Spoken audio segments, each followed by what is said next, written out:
Hey. So lovely to have you here with us. Thank you for showing up today. It's so cool. Um, we were just talking, and this week we had another person as well who started the year before us, but we were actually on the same certified high performance coaching training, weren't we, in 2014? I know. It's like, can you believe that we had to go all the way over to the US to meet? Like, what is that? I know, it's so funny. And there's a small collection of us here now in the UK, which is fantastic. And we're a real community, making sure that we stay in contact with each other and celebrating each other. I just so love it. I love it. I love it. I love it. Absolutely. We've got our retrain in next week. Oh I know. I can't believe it. I'm getting so hyped up. It's really scary. And I'm like, calm down. Calm down. But we know, don't we, that it's like an injection fuel of like dynamite into our lives, and more changes happen, more miracles happen. So just so wonderful to be to be a CHBC. Anyway, it's 9:01, and hi, I am Nadine Benjamin. I'm an international soprano. I am also a certified high performance coach and an accredited NLP mind coach.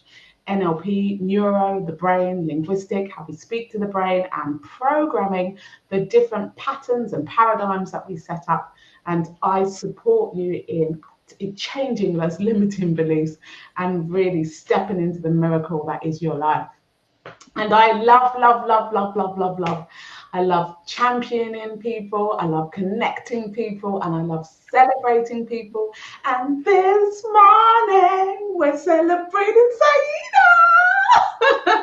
So and it really is a celebration today because Saiyyidah Zaidi is the author. Just last week, wasn't it? Last week. The author of Amazon #1 international selling book, Result: The Art and Science of Getting It Done. She is a positive psychologist, fellow of the Association for Project Management, certified business coach, a certified high performance coach, and exchange facilitator. A former architect who left her job as a project director in local government to set up her own consultancy and coaching practice. Saiyyidah has 2 masters with distinction in applied positive psychology and construction economics and management, and is currently reading for a professional doctorate. And she's based in London, UK. Saiyyidah lives with her husband, 2 kids, and Tigger the cat. I love that. I love that, the way that normal life just comes into that greatness. It's so amazing. Absolutely. It's so funny. I did one of these yesterday, right? And the cat was in the loft, so I shut the door. And then towards the end, you could hear it meowing and trying to get out. And I thought, okay, we've got to try and wrap this up, because if the cat needs to go, she needs to go. Oh my goodness. So as I always say, Zaida and I, neither of us are medical professionals. We're just here to be in connection with you, so you can find another way of seeing things differently or more alive, or whatever you wish. And that, it is important, I think, around empowerment. I was thinking, I always tell everybody, that if you're struggling, go and pick up the phone, be in connection. And, and if you know somebody else is struggling, pick up the phone for them, go and see them, not literally go and see them because we're not allowed to, but you know what I mean? But actually find a coach. Coaching changed my life. I know coaching changed Saiyyidah's life. We'll ask her about that later, but definitely find someone who's going to empower you, support you, and move you forward, because we all need something to look forward to. 2021 is around the corner, and we're going to smash it. So, hi, Saiyyidah, tell us, how did you get into positive psychology? So, in some ways, it started when I was young, I think, in that when adults, my mum used to ask me, what do you want to do when you grow up? I never really gave the answer of, I want to be a lawyer or an opera singer or or anything else.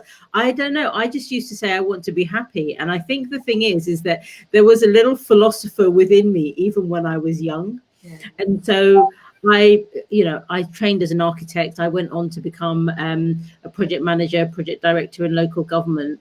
And then when I trained to be a certified business coach and started my practice, people were asking me questions in terms of, what's some of the psychological theory that was the basis for what I was coaching them with and supporting them with. And I just felt really, really out of my depth. Yeah. And so I don't want to train as a psychologist per se, but I thought positive psychology is really interesting. And at the time, there were only 2 places that did a master's in it in the world. One was the University of Pennsylvania with Martin Seligman, and the other one was UEL, the University of East London, which was a short bus ride away from me. So I was like, this thing is destined for me.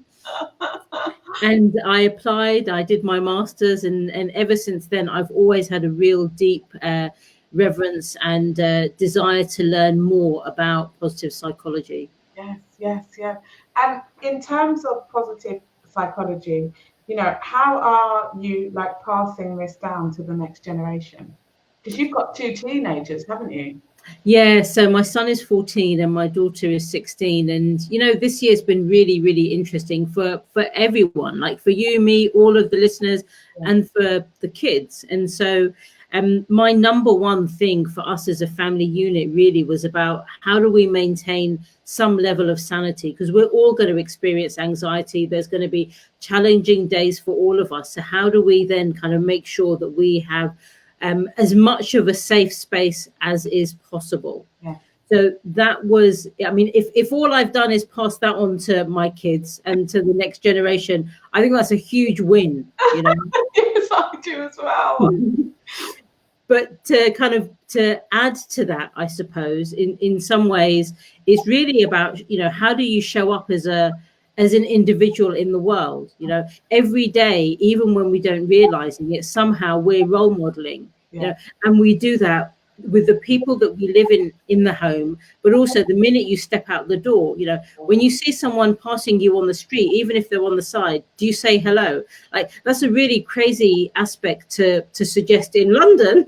Yeah. Actually, we need human interaction. We need some form of a human contact. And by being nice to other people, then you're actually then stimulating that within them as well. Yeah. So for me, that's a key thing about how I pass it on. And I just hope that, when people see me and they have any form of interaction with me, and this is something we're taught as high performance coaches as well, leave that interaction in a better way. Yes.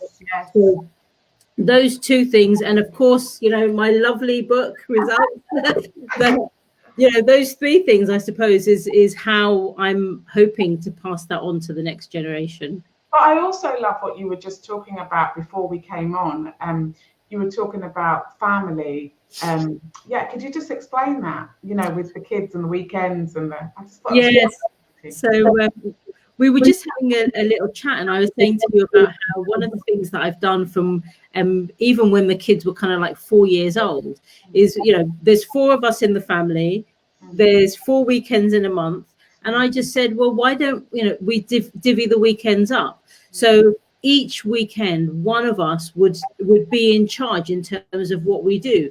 Now, think about what you're then doing when you're saying to a 4-year-old, okay, you decide what activities we're going to do, and how empowered they feel. Like, as a parent, you've got to do the shopping and the ironing and the chores and everything else.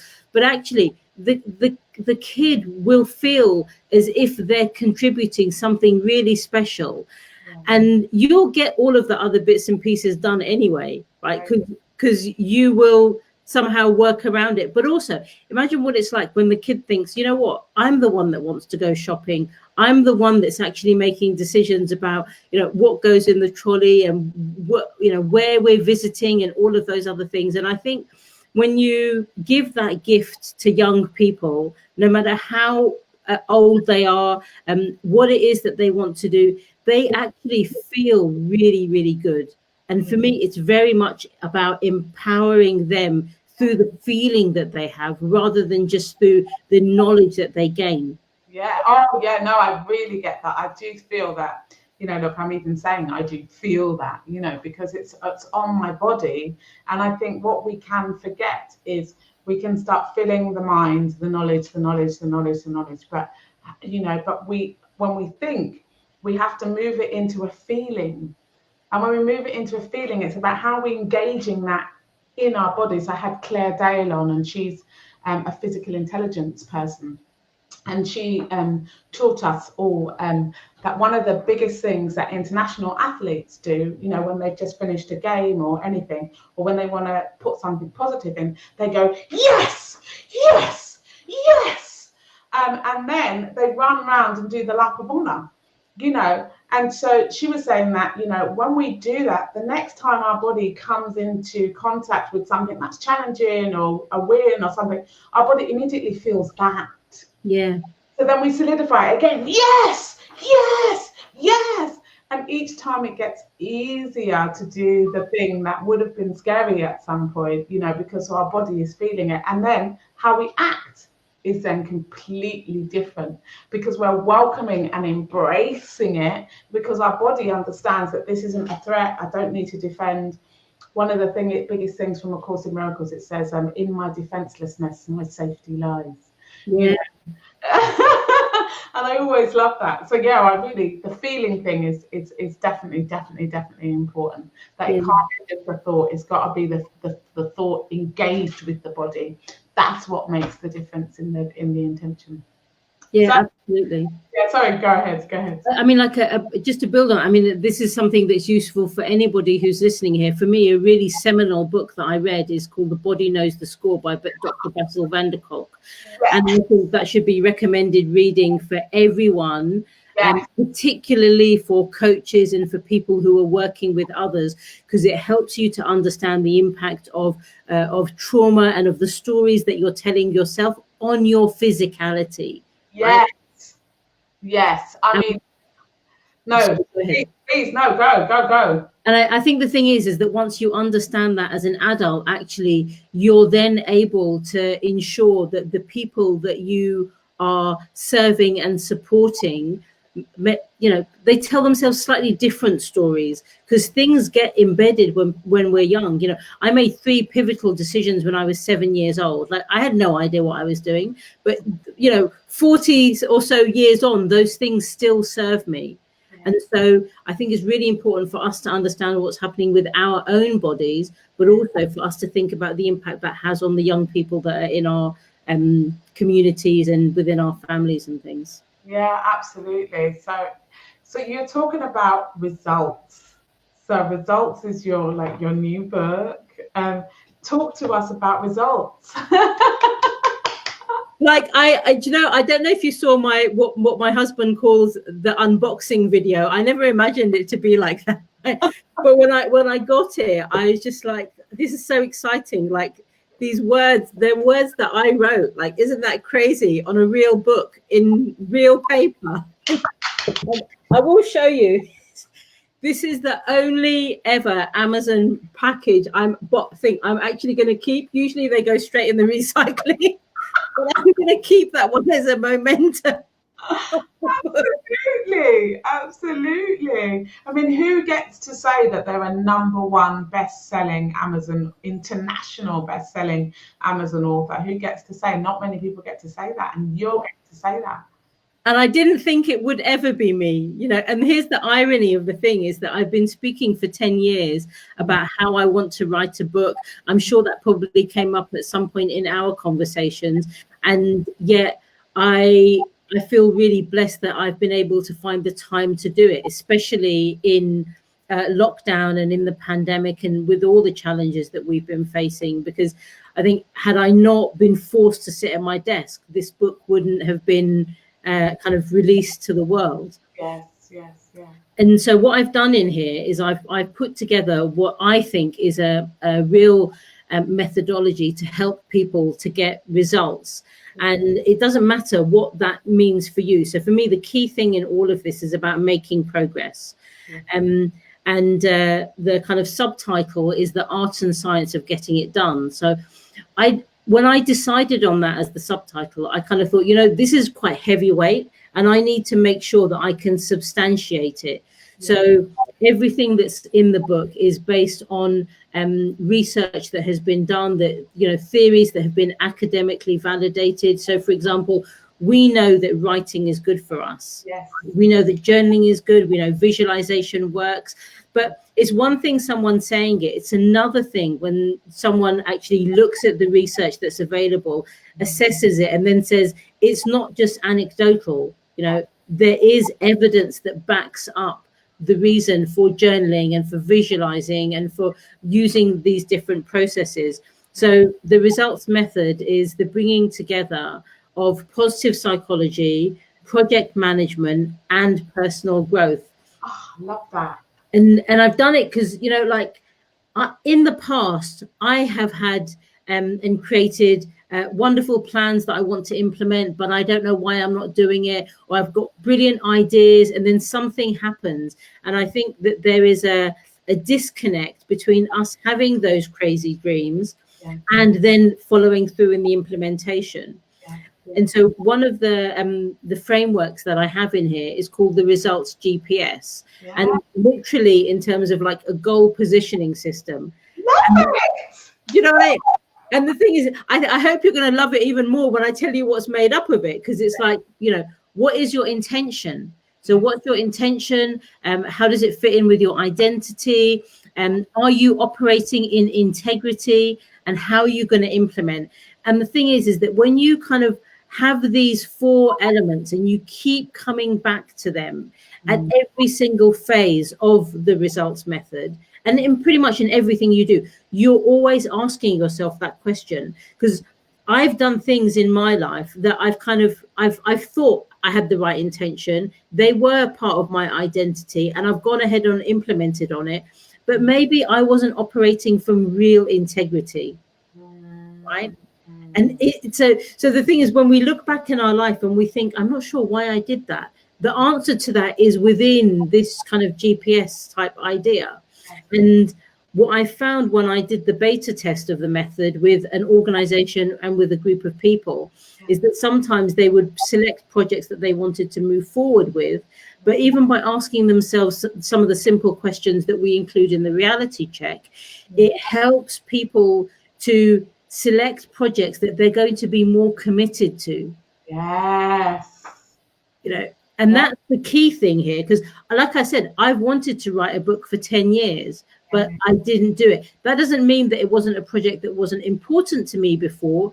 It's just something was missing. And maybe it was that piece about I didn't feel that I would ever be able to claim that crazy thing that I have now, which is Amazon #1 international bestseller, right?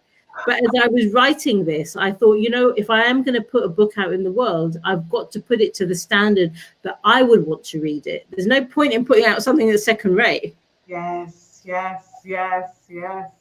Oh, I mean, but I love that it's called GPS first and foremost, and I love that you're telling us that it was beta tested and the results that you got from that. So even while you were writing results, you were still looking for results. Yeah, 100%. Like I couldn't put something out like this because I mean, it is a pretty big title, right? Like you can't just put out something that is not really in integrity with the title. Yeah. And so just very briefly, in terms of what the method is, it kind of begins actually with the problem of settling. And it's so funny, even how I wrote that chapter, because I wrote the book, sent it off to my editor, and I felt a bit uneasy with the beginning that I had sent off. So I rewrote the final chapter and then thought, no, I need to get this right for the beginning. I had an idea and sent it to a couple of people, and I thought, okay, I've got 1 hour to do this before I need to go to the shops. I love it. Like refocusing the mind in that way. And I just sat down, my fingers went to the keyboards. I have no idea what happened, but basically I produced the first or kind of like the introduction. And And sometimes the thing is, and I'm sharing this because it's really important, we have to be in the frame of mind that is ready to receive the information that either we have within us or is waiting there to be downloaded, right? And literally I was, because I'd set myself a boundary. I kind of said, I have the idea, I think it can work, let me just kind of release it and see what happens. And as I did that, the edits weren't that great on it. So what you read is pretty much what came out the first time. I could never have written this before. Yeah. But it's such a powerful story in terms of what happens when we settle for second best, or we settle for mediocrity, or we settle for nothing in life. And so many of us are doing it. And I can speak about this because I've done it. In some areas of my life, I'm still doing it. And there's no point in kind of like not sharing my truth about it, because if I don't know it, I can't work on it. Yes, exactly. Yeah. And I always think that we always teach what we're working on, and in that teaching, then we can only take people as far as we're willing to go. And if you're willing to go there, you're going to take a whole load of people with you. I really do. And so the method is kind of like reaching beyond where you are now by asking yourself what's next. And in order to do that, you've got to lean in. So what I call your showstoppers? Imposter syndrome, self-sabotage, derailment, having a fixed mindset. How do you evolve into your best self? Well, you do that by understanding yourself more. Once you've done these pieces, then you select your compelling future vision. I think sometimes we pick a vision for ourselves, but we do it a bit prematurely because we don't really know who we are, right? And yet we spend all this time trying to get to know other people, but we don't work enough on ourselves. And I think when you have that understanding, actually you show up better in the world. Then you select the 3 projects that you're going to work on, how you utilize your time better, how you lead in terms of self-leadership, service leadership, and schedule leadership. Oh, lovely. Right? Oh. And the piece on self-leadership, honestly, like, it's so important, but I can tell you, it's something that many of us still have a huge amount of work to do. And I am speaking to myself first, right? And then it's about how do you thrive by managing your 3 environments, and that's people, your physical environment, and your psychological environment. And then we talk about success. And actually, it's called succeeding as opposed to success. Lovely. Because I've spoken before. In fact, I ran a whole course on sustainable success, and I realized that actually that whole kind of frame is flawed. And I would go as bold as saying it's flawed, because that means that you're sustaining something. And so the idea is that, if you look at the first job that you got, right, whatever your salary was, mine was 13K, right? Now, if I was sustaining the 13K, 10 years later, I'd still be paid that much. Yes. Right. But actually, when you take a flourishing and a growth approach, then what you're doing is you're building on that. And that is where succeeding comes in. So it's about pausing and reviewing and understanding what you've learned, then resetting, having a rest. Yeah. So fundamental, having a rest, and then revitalizing by kind of like going through the process again and again. Oh, I love what you're saying. I've got a process very similar to that, but I call it step up, step in, step out. Yeah, and I think that's a process that we're constantly stepping up, making new decisions, constantly stepping into the kind of research of that, and then constantly stepping out, being that in the world, and it's so important. When I speak to my mentees or, my coaches, I always say, a business has a stock take every year. Why would you not have a self stock take every year? So I totally agree with that. I'm excited. Guys, everybody's got to buy this book. I hope so. I really do. And you know what's really crazy is every now and then I'll go into Amazon and see, and like at one point it was #1 on strategic management. And I was like, how did that happen? And it's been #1 in project management for about a week in the UK. And I'm just like, I honestly, I never expected this, right? I just thought I have to put out a good book. That's all I thought. I feel so moved for you. It's such a, having known, like, the ideas where you started, and to see you have it in fruition, and to know that what you're doing is sending out so much positivity into the world.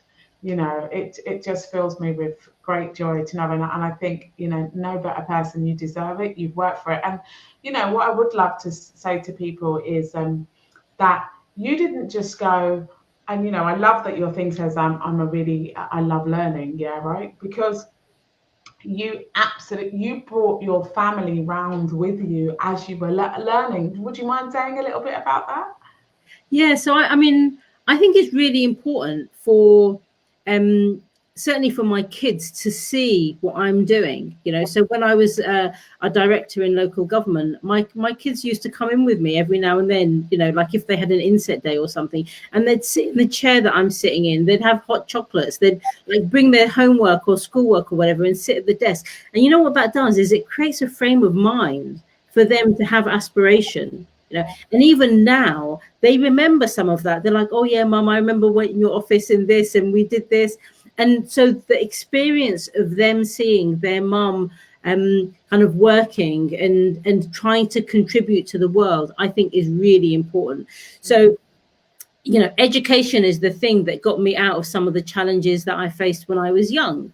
And I want everyone to feel that it is accessible to them.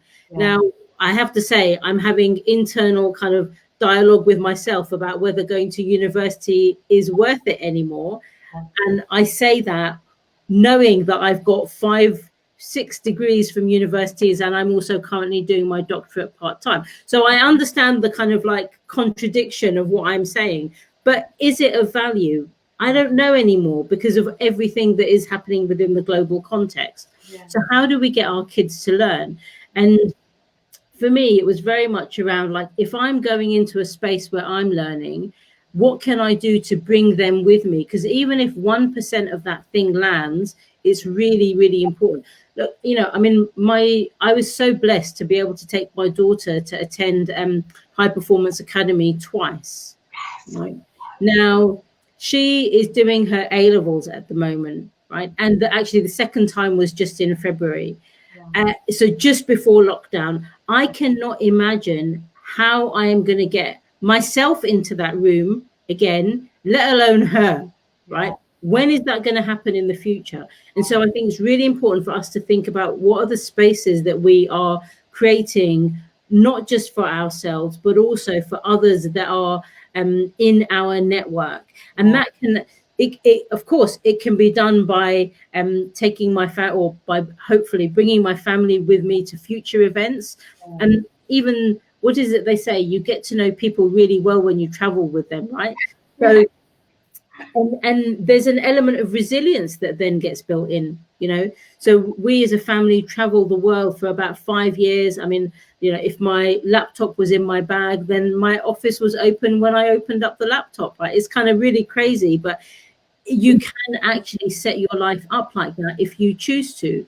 And those experiences of traveling, of the difficulties, of some of the challenges that we face, I think have given them some skill set to be able to deal with the challenges of teenage life in London.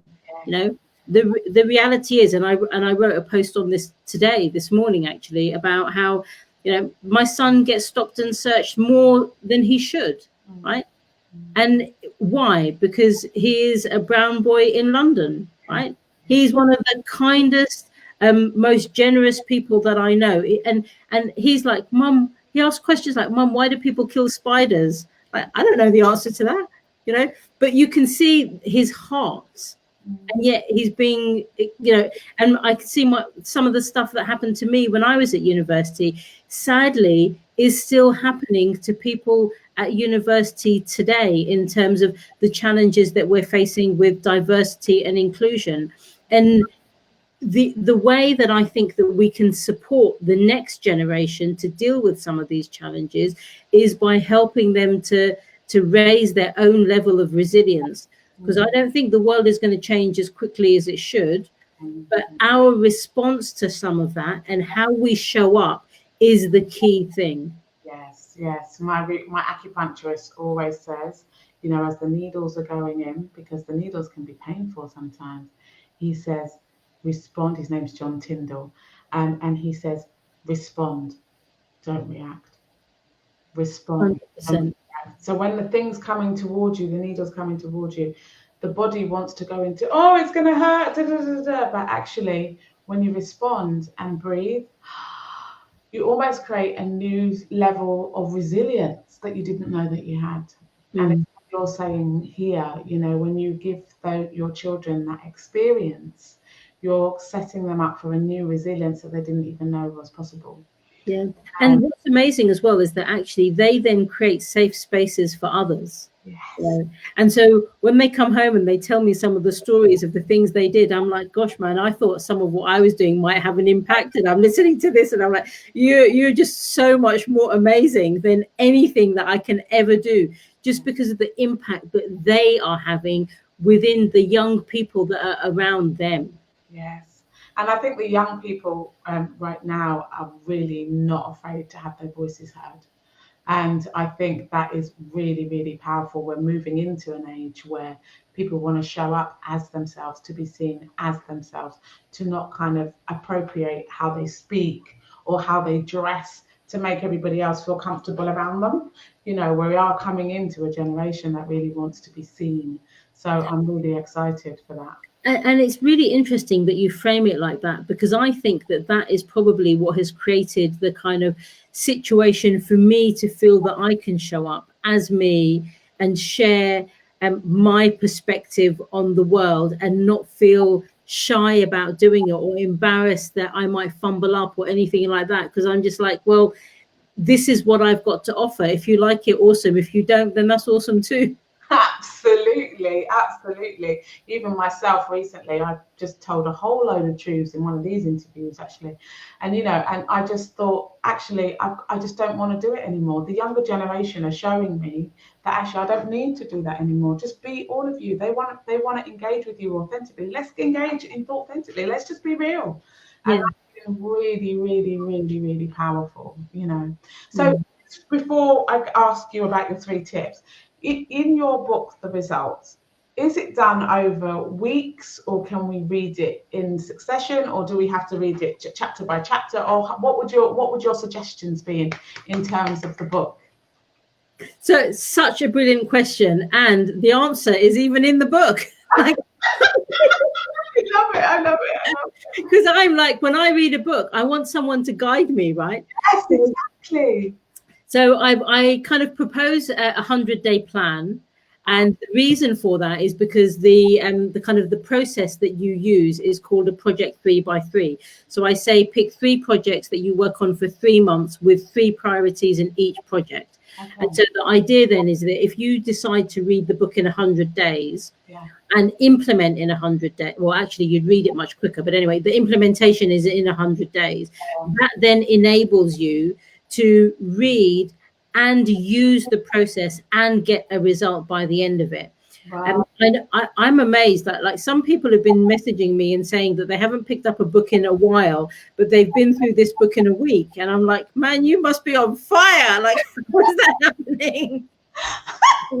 And they said that they wanted to get through it because then they wanted to implement. So there's even options for how you can read it in a week, how you can read it in a month, and how you can read it in 100 days. But I know for me personally, the 100-day plan thing was really important because I attended a new training earlier this year, and I just felt completely overwhelmed. And I was like, I'm being exposed to so much new information. I have no idea where to start. Yeah. And so I proposed the idea of a 100-day plan, and that's something that they're implementing. And the minute I suggested it to them, I thought, actually, that's something I need to make sure I do for this book as well, because we all need hand-holding a little bit when we're receiving new information. So I really identify with that. I do a thing called accountability, and I used to think a long time ago that accountability was because you were too weak or you too lazy or da da da da. And then the more I got into high performance, the more I got into my own coaching, I was like, no, accountability is about being really empowered, of stepping up, of knowing that there's somebody there that you're going to say, I've done this, or I'm doing this, and can you actually bust me on this if I don't do this? It's so empowering, actually. So I'm really glad that you've done that hand holding, because I think people can put that down, and actually we need it more and more and more, especially with the amount of overwhelming information that is coming to us at the moment. We're on social media more, we're on Zoom more, we're on, even us two here, like we're on this. It's the amount, I mean, it gives pacing, and that's what it is, pacing, you know, really important. It is really important as well, because I mean, like I signed up for another course, again, a different training a couple of weeks ago, and I haven't touched it, because I just feel as if I'm completely being bombarded with these emails and with all of this information, and stuff's happening every week, and I'm like, actually, I can't handle too much. There needs to be a really good balance between the teaching and the information and the support that's available, and then enabling you just to kind of think, well, how do I integrate that into my life? When you integrate it into your life, that's when you engage at a much better level. Yes. Oh, thank you. So your 3 tips, what would you say, your 3 tips around results, what would you give everybody to kind of walk through? I think the first thing is you have to understand yourself.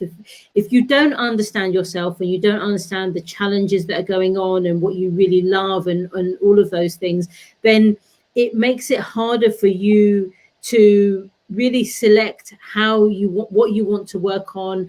And also, I suppose, it means that your experience of life, the day-to-day life that you're having, is going to have less joy. And, you know, I want everyone to be happy. Like I said to you, you know, my desire when I was growing up was to be happy. There are still days when I am miserable. Well, I cannot be in denial about that. But overall, my experience is better, right? And so you've got to show up for yourself first. Know the things that make you happy, because if you don't know that stuff, no one else is going to be able to do it for you, right? And when you understand yourself, the next thing really is about showing up for yourself. Because when you show up for who you are, in integrity with who you are, you're enabling yourself to do the things that you love, that bring you joy, that make you feel satisfied, but also you're showing others, and you're giving permission to others to do exactly the same, and to do it with confidence, not to give it lip service, but genuinely to show up in their true, authentic selves. Woo! You know, like, it's the truth, right? Yes, absolutely. And then lastly, I want people to have kind of really, really crazy, audacious dreams. And it doesn't matter what that is, because for some people that are watching this, their crazy, audacious dream could just be finding 5 minutes of peace and quiet by themselves. Right? That's still pretty amazing. Like, don't deny that if that is your truth, you know. And for others, they're holding themselves back. And maybe their crazy, audacious dream is that they want to write a book and get it published. Don't hold yourself back for 10 years like I did. Right? Like, whatever it is that you want to do. I'm one of those people. I've got 2 books on my computer. Like, literally, they're done, Saiyyidah, and they haven't been published yet. So it gives me, you have been an inspiration to me, because you are telling me those 2 books that you've got on this week, Nadine, print them out, and you have to get them done and out. That's it. We are having a follow-up conversation about this, right? Like, you know that, don't you? I'm not going to let this thing go. I hear you. Thank you.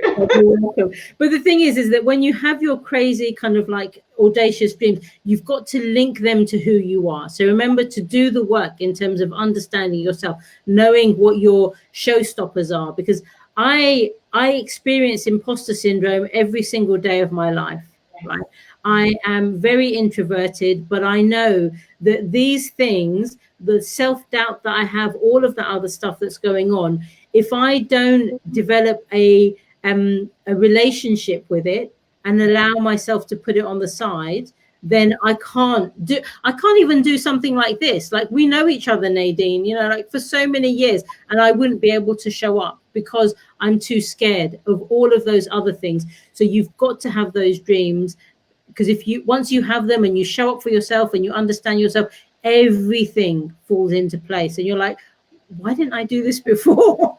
Yeah, no, I love that. I really love that. And I think when people hear that people are coaches or ministers or, leaders of great propensity, that what people think is they're going to be perfect. But actually, what it is that just those people have more tools in the toolbox. So we use them and we know where to get them and we know what to use for which thing. So somebody who would maybe sabotage for a whole month would only sabotage for half a day, maybe even an hour if they're a coach, and that's why we go to coaches. I mean, I have a coach. I'm sure you have a coach. We still have our coaches because we know that it works and we know that we need that accountability. We know that we need that mirror. And for me, obtaining my dreams can only happen if I've got somebody that's championing me and walking alongside me, so I know it's important. Saiyyidah, I just find you incredible. I find you incredible because I know the level that you play on. I know the ground that you play on. I know the commitment and the intelligence. And then on top of that, you run a wonderful family, and you have a wonderful family. And you're all about education and about instilling empowerment into every environment that you're around. Your personality is always just so true. And anyone that has the magic of coaching with you is blessed. That's all I can say. And I feel really, really honoured that you've brought your knowledge into the world via results. Everybody needs to buy that book. Where can they get the book? You can get it on Amazon. Just search Results, the Art and Science of Getting It Done. Here we go. This is what it looks like. Yeah. So you can get it on Amazon and it's available in Kindle and a paperback. Just a quick tip. I'm hearing that people are buying the Kindle and then getting the paperback because they want to take notes. So if you don't want to buy both, just get the paperback first time. That's a lovely tip. Thank you. But I wish the book every success, and may it be the first of many going out into the world. And if it is only one, because there's somebody, I can't remember which author, was it the Celestine Prophecy? He only wrote one book, or somebody like that only wrote a big book like that anyway, and he only wrote one book, and everybody was saying, write another one. He's saying, why do I have to write another one when that one did the job? Well, this one is going to be turned into a teenage version and a kids version. Those are the things on my agenda for next year. Wow. And it sounds like, I'm just going to say this out loud because it's coming up with my instinctual thing. It sounds like it needs to be a board game as well. I don't know why. I'm just saying it out loud. So let's see what happens on that. Yeah, I love that. The new Monopoly, right? Yes, but Monopoly of life instead of the Monopoly of living houses. Because I love it. And and you could have like theatres that are called your showstoppers, like Welcome to Sabotage and Welcome to da da da da da. I mean, I love it. Anyway, I'm just saying it out loud. If you make it work and it's a suggestion, it's there. Just it's coming to the ether. So I love it. I'm listening. Thank you so much. I know you've got so many other interviews to do today, so I'm not going to keep you any longer, but I want to thank you for being here with us. Everybody who has watched, thank you for being here. Everybody who's going to watch, thank you so much. Really, really happy to have you here. Tomorrow, I'm going to have the Reverend Reg Tan on, and she's going to be discussing practical magic, the world of metaphysics. I'm training as a metaphysician. I'm at the University of Metaphysics. So she will be coming on and welcoming us into that world. So I will look forward to seeing you tomorrow. Thank you so much, my darling. Take care. Many blessings.